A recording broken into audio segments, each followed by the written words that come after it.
Assalamualaikum warahmatullahi wabarakatuh. Perkenalkan, nama saya Iren Zulfia, NPM 2286131021. Di sini saya akan mempresentasikan hasil analisis saya, yaitu kebijakan manajemen berbasis madrasah alternatif peningkatan mutu pendidikan Islam. Kebijakan pendidikan pada umumnya muncul karena ada kebutuhan yang mendesak atau urgensi dan strategis yang mesti dijadikan sandaran atau pijakan dalam menjalankan hal tertentu yang berkaitan dengan pendidikan. Di antara latar belakang perlunya kebijakan pendidikan adalah sebagai berikut. UU Nomor 20 Tahun 2003 Sisdiknas Pasal 10 dan Pasal 50, UU Nomor 22 Tahun 99 direvisi dengan UU RI Nomor 32 Tahun 2004 digantikan dengan UU RI Nomor 23 Tahun 2014. Karena politik, ekonomi, peta kependudukan, pergeseran ideologi, dinamika global, dan lain-lain. Fungsi dan tujuan pendidikan. Regulasi sistem pendidikan nasional, regulasi manajemen pendidikan institusi pendidikan, solusi penyelesaian permasalahan dalam bidang pendidikan. Manfaat pendidikan.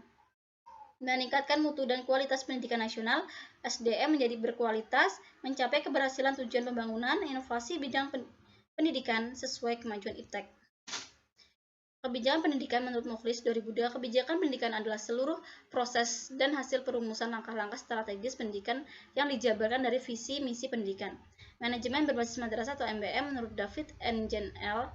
1989, MBM merupakan bentuk manajemen dari kebijakan mengenai desentralisasi level otoritas penyelenggaraan madrasah kepada level madrasah, desentralisasi manajemen pendidikan secara otonomi atau mandiri madrasah, otonomi madrasah plus pengambilan keputusan partisipatif.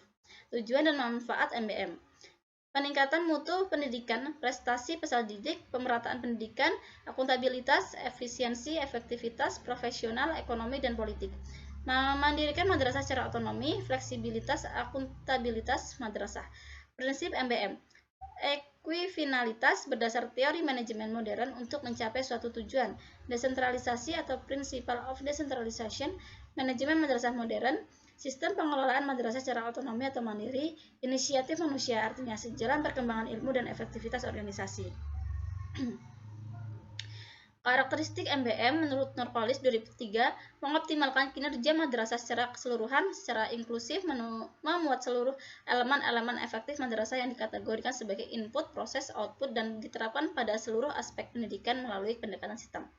Karakteristik pendidikan Islam menurut Muhammad Hamid Al-Fandi 1996 mencakup antara lain pembentukan kepribadian yang sempurna, memperhatikan akan dunia dan akhirat secara seimbang dan proporsional, menanamkan keimanan yang kokoh dan ilmu pengetahuan, memperhatikan hubungan batin atau psikologi dengan keimanan dan perilaku, memotensikan akal dan daya analisa serta menghapuskan sikap a priori, mengajarkan bentuk metode kebenaran keimanan kepada Allah dengan ciptaannya, mengajarkan keutamaan akhlak karimah dan tanggung jawab manusia kepada Allah, mengajarkan kekuatan dan kemampuan dalam menyempurnakan status kemanusiaan, berpedoman pada Al-Quran dan Al-Sunnah sebagai landasan pendidikan. Faktor-faktor penting manajemen berbasis madrasah. Menurut Mulyasa, peningkatan mutu pendidikan melalui MBM harus memperhatikan seluruh hal yang mencakup kewajiban madrasah, kebijakan dan prioritas pemerintah, peranan orang tua dan masyarakat, peranan profesionalisme dan manajerial, serta pengembangan profesi dalam pelaksanaannya. Formulasi kebijakan manajemen berbasis madrasah menurut Tilar dan Rian Nugroho. Analisis kebijakan pendidikan Islam merupakan model analisis dalam kebijakan pendidikan Islam pada umumnya menggunakan analisis yuridis, analisis teoritis, analisis empiris, dan analisis SWOT dengan uraian sebagai berikut. Analisis yuridis pada perspektif historis, sosiologis, ataupun yuridis, eksistensi pendidikan Islam pada perkembangan bangsa memiliki posisi dan peran strategis. Analisis teoritis mendefinisikan MBM sebagai bagian dari kebijakan publik yang dibuat oleh negara sebagai strategi untuk realisasikan tujuan negara yang mengantar masyarakat menuju masyarakat yang dicita-citakan. Ada beberapa teori perumusan kebijakan antara lain teori kelembagaan, teori proses, teori kelompok. Analisis empiris, ilmu pengetahuan berdasar kejadian atau peristiwa nyata yang pernah dialami oleh panca indera manusia yang diperoleh dari pengalaman serta eksperimen yang sudah dilakukan. Analisis SWOT adalah identifikasi berbagai faktor secara sistematis untuk merumuskan strategi yang didasarkan pada logika yang dapat memaksimalkan kekuatan, kelemahan, peluang, dan ancaman. Analisis kebijakan MBM dalam peningkatan mutu pendidikan. Menurut Ismail, MBM dalam peningkatan mutu pendidikan diterapkan dengan analisis SWOT. Pada dasarnya, pendekatan sistem yaitu output, proses, input. Urutan ini dipilih dengan alasan bahwa setiap kegiatan sekolah akan dilakukan, termasuk melakukan analisis SWOT dengan uraian sebagai berikut. Pengukuran output kinerja madrasah, pencapaian prestasi dari hasil kinerja madrasah diukur dari efektivitasnya, efisiensinya, produktivitasnya, kualitasnya, inovasinya, kualitas kehidupan kerjanya, dan moral kerjanya. Aspek proses. Pada proses pendidikan madrasah mencakup proses pengambilan keputusan, proses pengelolaan kelembagaan, pengelolaan program, dan proses belajar mengajar. Aspek input. Input adalah segala sesuatu yang harus tersedia untuk berlangsungnya proses yang meliputi komponen input pendidikan, yaitu visi, misi, tujuan, sasaran, dan tujuan pendidikan yang ditetapkan. Komponen input manajemen yaitu memiliki struktur manajemen pendidikan, SOP pendidikan, program pendidikan SDM yang profesional, dan memiliki program kerja lembaga pendidikan. Komponen input sumber daya kepala sekolah, guru, siswa, dan tenaga kependidikan, sarana prasarana keuangan, dan lainnya. Implementasi kebijakan manajemen berbasis madrasah.